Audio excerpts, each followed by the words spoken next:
Good morning. I'm Andy Myers at Weiss Research, and this is your morning market update for Wednesday, November 2nd. Jen Amos is off today. Stocks on Wall Street are making up some of the ground lost over the past 2 days of heavy selling. Traders are shifting their focus from concerns about the sovereign debt crisis in Greece and the rest of the Eurozone to Washington and the U.S. economy. In Washington, the Federal Reserve is wrapping up its 2-day policy meeting.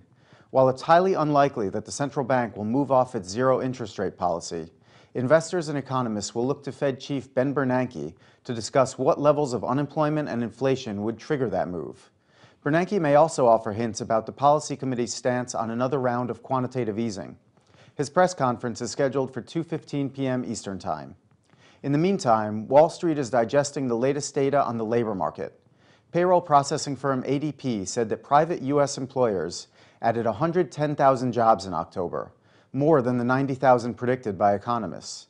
In addition, the September figure was revised higher to 116,000. The report bodes well for Friday's closely watched government employment report, which includes both private and public workers.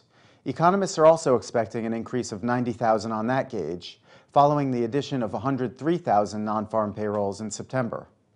Following the ADP report, U.S. Treasuries are giving back some of the gains they've achieved over the past 2 days.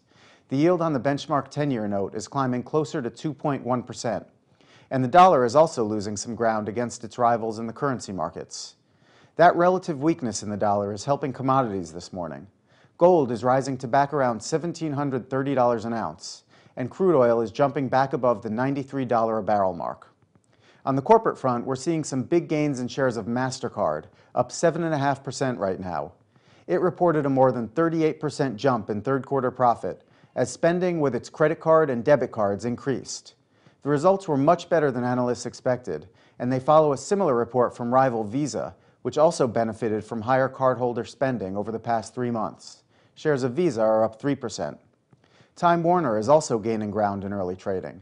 The entertainment giant posted a 57% jump in third-quarter earnings, and revenue soared at its film division, helped by the latest installment in the Harry Potter series. Elsewhere in the media sector, shares of Comcast are gaining 3% following strong quarterly results.